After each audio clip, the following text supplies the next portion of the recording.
नमस्कार दोस्तों आप सभी को पता है कि ग्रामीण डाक सेवकों की वैकेंसी हर साल निकलती है और बहुत भारी मात्रा में ये जीडीएस की वैकेंसी निकलती है। ये इंडिया पोस्ट में काम करते हैं कर्मचारी ग्रामीण डाक सेवक, जो भी रूरल एरियाज़ है या फिर सेमी अर्बन एरियाज़ है। आजकल तो अर्बन एरियाज़ में भी ग्रामीण डाक सेवक अपनी सेवाएं दे रहे हैं।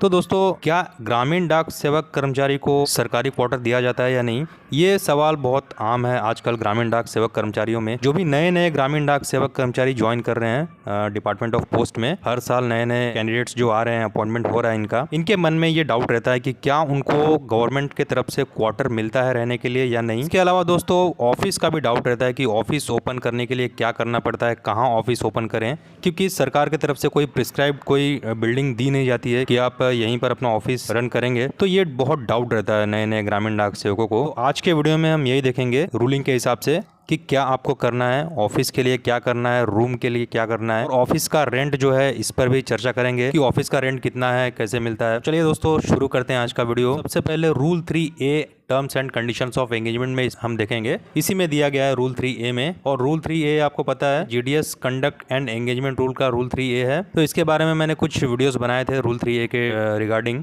लेकिन जो आज का वीडियो होगा वो हम सिर्फ रूम रेंट और जो ऑफिस का रेंट है उस पर फोकस करेंगे। दोस्तों देखिए, 7th पॉइंट में अगर आप देखेंगे, इसको थोड़ा सा हम समझने की कोशिश करते हैं। Residence in post village delivery jurisdiction of the post office with in 1 month after selection but before engagement shall be mandatory for a सेवक। तो जिस विलेज में उसकी पोस्टिंग हुई है ग्रामीण डाक सेवक की, जहाँ पर भी जिस भी गाँव में अगर उसकी पोस्टिंग हुई है, तो वहाँ पर 1 महीने के अंदर, सिलेक्शन के 1 महीने के अंदर उनको रूम ले लेना है। दोस्तों, सिलेक्शन के 1 महीने के अंदर रूम ले लेना है और एंगेजमेंट के पहले लेना है। ध्यान में रखिएगा, सिलेक्शन के 1 महीने के अंदर या फिर ज्वाइनिंग के पहले उसी विलेज में, जिस विलेज में पोस्टिंग हुई है उसी गांव में। ये रेसिडेंस की बात हो रही है दोस्तों, रेसिडेंस मतलब ये रहने के लिए बात हो रही है। तो इसके रिगार्डिंग बहुत सारे नए कैंडिडेट्स का डाउट रहता है, उस विलेज में रहने के लिए तो कोई रूम दे ही नहीं रहा है। ऑब्वियसली कोई विलेज में रूम रेंट देने के लिए कोई घर नहीं बनाता है, तो इसलिए जो गाँव में है उसमें आपको रहने के लिए तो रूम नहीं मिलेगा। हो सकता है कहीं मिल भी जाए, लेकिन ज़्यादातर लोगों को रहने के लिए गाँव में रूम नहीं मिलता है। उसके लिए आपको थोड़ा सा टाउन या सिटी में आना ही पड़ेगा,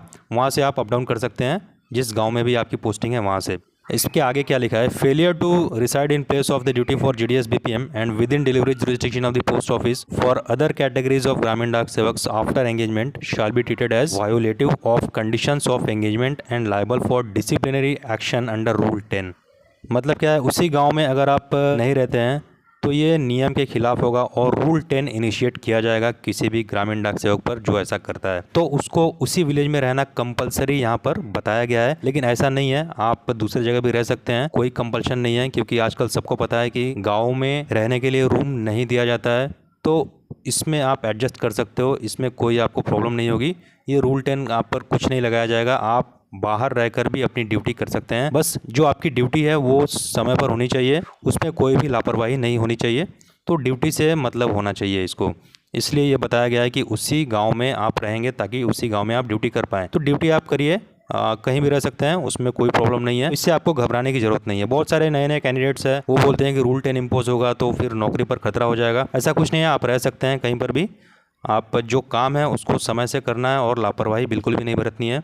तो ये आपको समझ में आ गया, ये हो गया रेसिडेंस की बात। अब दोस्तों ऑफिस की भी बात कर लेते हैं। ऑफिस तो आपको उस गांव में लेना ही पड़ेगा। अगर उस गांव में ऑफिस के लिए अगर आपको रूम नहीं मिलता है, तो जो हेड ऑफ़ द विलेज होते हैं, जो मुखिया बोलते हैं जिसको, या फिर कहीं कहीं प्रधान भी बोला जाता है उनको, या फिर सरपंच, या फिर कोई भी व्यक्ति ऐसा जो प्रतिष्ठित व्यक्ति है जिसको बहुत लोग जानते पहचानते हैं, उनसे आप कांटेक्ट करके कोई भी रूम अपना ले सकते हैं। हो सकता है वहाँ ग्राम पंचायत का गवर्नमेंट बिल्डिंग हो, उसमें एक छोटा सा रूम आप ले सकते हैं। उनको कन्विंस आप कर सकते हैं कि एक पोस्ट ऑफिस उसमें रन करना है। आप बोल सकते हो कि पोस्ट ऑफिस के लिए एक छोटी सी रूम की आवश्यकता है, तो वो आपको प्रोवाइड करा देंगे। इनकेस अगर नहीं भी कराते हैं तो कहीं ना कहीं आपको रूम मिल ही जाएगा ऑफिस के लिए, क्योंकि 5 से 6 घंटे आपको ऑफिस ओपन करना होता है, उससे ज़्यादा तो नहीं करना होता है। और रूम रेंट का अगर दोस्तों चक्कर है तो उसका मैं बता दूं, रूम रेंट जो होता है वो आपके सैलरी में इंक्लूड होता है। बहुत लोगों को डाउट रहता है कि रूम रेंट कितना होता है, तो सैलरी में इंक्लूड होता है रूम रेंट। आपने देखा होगा ऑफिस मेंटेनेंस अलाउंस होता है, मैक्सिमम 500 रुपीज़ आप बोल सकते हैं दोस्तों, रूम रेंट के तौर पर इसको मान सकते हैं, मैक्सिमम 500 रुपीज़।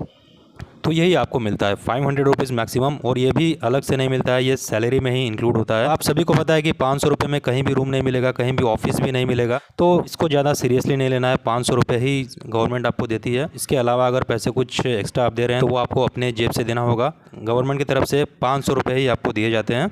हाँ, यहाँ देखिए दोस्तों, जो 7th पॉइंट में है 3A का 7, post office shall be located in the accommodation to be provided by Gramin Dak Sevak branch post master suitable for use at post office premises.